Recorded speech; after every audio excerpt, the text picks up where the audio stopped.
sooma qaato kuma raadsado ilaa ninaan isticmaalay qof moos camal mooska markii laga fiiqo waa la cunaa qolofkiina waa la tuuraa anigu waa iska kaa tuura waa ku isticmaaladay waxaan ku isticmaalayna waa ogtahay anigu waa ku adeegsanahay dantaydaan kaa fushanahay waa faantaa malena goolkaygana waa ii dhashay maxaa baantoo kale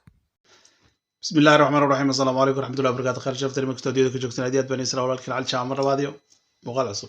أديات بدو ما تصدق دبل شده فيديو كان حتى تقول أنا لو جوك بقولك كاغام هاد إلا حتى تقول أنا لو صبر جرك سبسكرايب سر أديات بدو ما تصدق ملك الصوت ومد الصومالية جوكتين وحني رجعني أقول إن شاء الله بإذن الله الكريم ما أنت وحن كهال لدونا أن بوس باس مع المهن خصوصا نقد السوشيال ميديا بالمركا إنه ما أنت روحنا إيجي دونا sida youtuberadu uga hadli mayno cidina casaari mayno way ilaahay dadka uu kale xamoodan marka xaaladdeena meesha jirta insha Allah ayaan istul taagi doonaa inagoo uga hadli doonaa si macnaha cadaalad ku dheehan tahay oo cidina dulmeyn cidina inuu xaqaynayn bal marka waxaan fiirinaynaa marka hore boos baa soo hadlaya dulmiyay haddana layga dhigaya sidii qof oo villain waxaan sameeynin ama ka fikirin liidoo ya sameysay laakiin runtii ilaaha okay maxaa dhacay way daba aniga waa baxay runtii waan tagay London ma fahamtay ex-state aan u tagay alaaban waxaan u geeyay alaabteeda inaan ka soo qaato marka guriga intaan galo horta boos wuxuu ka hadlayaa markii uu xaaskiisii hore ama muuna gurigeega u tagay uu alaabaan ka soo qaadanayay waa meeshii uu lahaa waa lagu xiray dhakhtar baan tagay waxyaaba laga sheekeynay way bal haddaba mar haddaama uu tagay gabadhan gurigeegii maadaama ay xaaladahan ay dhaceen maadaama meeshii booliis gacanta uu soo geliyay boos baas marabshad buu sameeyay maxay isla wuxuu dhaceen gabadha kale maxay aaminsan tahay boos baas maxay ka aaminsan tahay xaqiiqatan haddaad qof caloosh ka soo dhacay aragto haddaad inaad gar un iska qaado qofkaasoo dhinacaas ka saartaa noqon mayse haddaan boos baas arkayno in boos baas inuu iska dhigay qof bilaa dembiya bal han eegno iyadana xaalkeega iyo waxay ka aaminsan tahay ninkayga hore waa gabadhan muuna la yidhaahdo ee ay xaas u ahayd boos baas markii hore imigana xaalku uu yahay warbaahinta wax laisku mariyo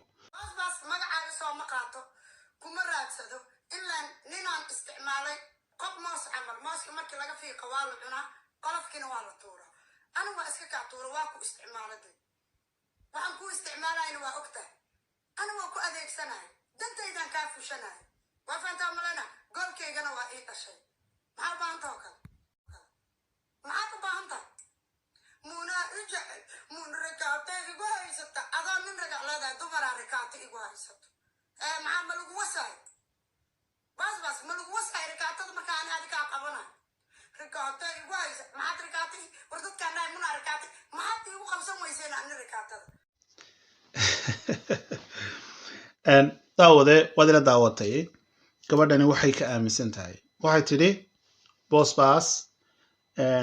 anigu waan ku isticmaalayay waanan ku adeegsanayay saan doonana waad ii samaynaysay markaan dhammaystayna daaqadan kaa tuuray xaqiiqatan ereygaas markaad fiiriso waxaad moodaa erayan inkastuu dumar ay tahay gabadha dumarkii hadday cadha soo gasho waxoogaa la gujeeyo waxyaaba fara badan ayay maxanaan ku dhaha weerar ku qaadaa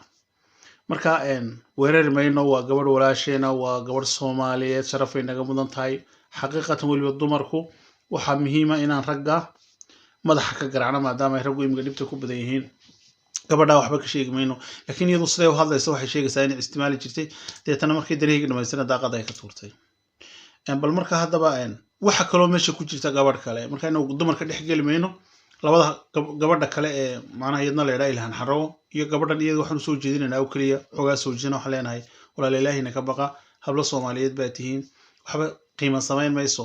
habeenba meel isku soo fadhiisteen oo ceebtiina soo bandhigtiin qiimo idin samayn mayse allina intaad ka cabsatiin mid waliba waxaad iska hayso walaal banaanka la mara hadina mushkilad kale jirin iyaga intaasaan odhanaa way dumarka dhex galmayno laakiin xagga boos baas baan waxoogaa bal ku dari doonaa bal marka hadday muuna tiri ninkan waan isticmaali jiray waan iska tuuray isaguna uu leeyahay sidan isagana waliba waxyaabo kale lagu eedeynay fiidiyo kale habla Soomaaliyeed inuu sawiraan ka qaaday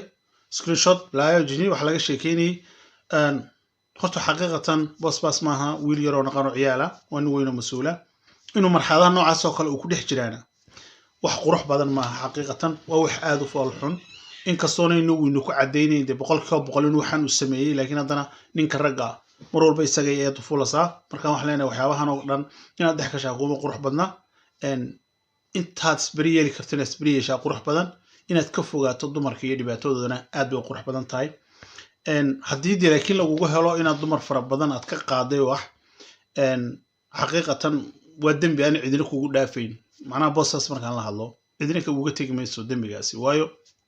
ninka gabar Soomaaliyeed macnaha ninka gabar Soomaaliyeed ama video call ka waco ama si kalaaba u heleen ninka gabar Soomaaliyeed waxa ay leedahay ama telefoonkiisa ku haysta ama ka duubay waa dambiili xaqiiqatan laakiin ma ogin walaalkeen inuu haysto macnaha inuu dambiga kuma hayo in kasto dad ay sheegayeen inuu lahaayeen wax baan ka hayno la soo dhigay kulkiisa waxyaabihiisan la soo dhigay laakiin ani waxaasi maxkamadii noqon mayso ee waxa muhiim ah wixii cadayna horta boosas waxa leenahay walaalkay dumarka ka dhex bax goonina u istaag gabadhaadan ama xaaskaagan horana inta si jiidan lahaydeen waxa ku qurux badan banaanka inaad ka marto ood ka waantoodo gabadha iyadana wala hadana waxa leenahay walaashay ninkan daadad isticmaalkiisa tuurto aba tuurtaybe laakiin walaal xaq ku soo noqo oo waxyaabaha dambiga ama ceebku hadduu qofku mar walba ceeb uu wadwado waxba walaal lagama dhaxlo haddaad maanta gabar Soomaaliyeed ceebteeda soo bandhigto haddaad ninkaaga soo bandhigto haddaad mar walba waxaad soo bandhigtiin samcadna kuu soo kordhin maayo khayrna kuu soo kordhin maayo wanaag karo bulshana kuu soo kordhin maayo waxaan xumaanayna kuma soo kordhinayo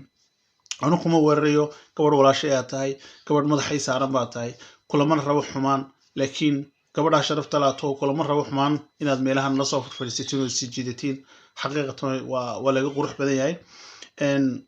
wixii horta de booliska galay taade dawlad baa shuqul ku leh inagu shuqul kuma lehin laakiin xaqiiqadu waxay tahay inaanay bulshadu macnaha bulsho ku sifoobto ahayn xumaan u 24 saacadood inay wadado mid kalena waan ka hadlayo ummadda Soomaaliyeed waxaad moodaa guurkii Soomaalidu markaad fiiriso imiga ninkii naagta markay iskuursadaan labaduba difaac bay galayaan labadu mid waa weerar mid waa difaac waxaad moodaa guriga mid horta guri kastaba kamarad baa dhex taala oo de haddii xitaa kamarad kala dhaxoon guri walba telefoon iyo balaa dhex yaala hadduu ninkan uu ku fikiro gabadhu markuu guursado inuu hadhow toole sayna isku walwaalin inuu fiidiyo ka duubo dumarkina ay ku soo biiraan rajadeena maxay noqon doontaa reereenu maxay noqon doonaan adduunka maxaa ka noqon doonaa waxbaan ka noqon doonaa xaqiiqatan marka ummadda Soomaaliyeed war haddii ay labada qof nolol ku midoobayaan waxa qurux badan inay ku midoobaan nolol qurux badan oo tii Ilaahay inoo jireeyay haddii kala tagayaana inay ku kala tagaan sidii Ilaahay inoo jireeyay oo markay kala tagaan ay socdaan in waxaad arkaysaa laba qof baa nolol wadaagaya maalinta alamaana soo kala dhaqaaqan bay bilaamasa balaas maxay tahay waxay ahayd wax markii ay guriga ku wada noolaayeen ayay ku noolaayeen macnaha fusuq iyo wax aan jirin waxay ku noolaayeen wax nolol aan loogu talagalin qofka islaamka inuu ku noolaado hebel wax ka tub adna heblaay wax ka tub wax noocaas ku dhex noolaan dibadda markay u baxaan wixii baa soo noqonay dibadda ku soo noqonay hebel wax buu iga hayaa anna wax baan ka hayaa waxa la isku soo fadhiisanay macnaha social media maxkamad ma xaqiiqatan weydin kala fogeynayaan wax wanaag oo laga dhaxlaa habeeraatay ma jirto waxaan xumaan hayn lagama dhaxlo marka ummadda Soomaaliyeed ama qofka qof nolol la wadaagaya akhi nolol la wadaag qofka haddaad noloshiisa faham weydana wadadu Ilaahay ku baneeyay wadada iska mar adigoon jijiidan adigoon war xitaa maxaa la dhahaa qofka hadduu xitaa ceeb aad ka hayso intaad asturi karto waa la asturaa deetana waad inaadeen adigana Ilaahay baa ceebtaada asturi banaankan inaad ka baxdaa qurux badan ummadda Soomaaliyeed markaa wali khaasatan waliba raggu dumarku waa dhalaan raad weyn baa dumarku waa dhalaan raad weyn waa ninku soo maamulo haddaad gabadh xumaan ku maamusho xumaantaas ay kula qasanaysaa haddaad ku maamusho wanaagaas xaqiiqatan ka soo baxay meesha marka nin ragga Soomaaliyeed waxaan kula talinayaa dumarkan inay wanaag ku maamulaan oo ay mas'uuliyadan ay dayaceen ay gabdhaha kamarada la daba fadhiyaan inay iska daayaan taana waa wax bulshadeena aan rabo inaan kaga hadlo marka hadalka waxaan kusoo gabagabeynayaa labadan qof ee haysta labadan qof ee noloshu soo kala dhex martay ee kala tagay anu waxaan kula talin lahaa hadduu boos baa isla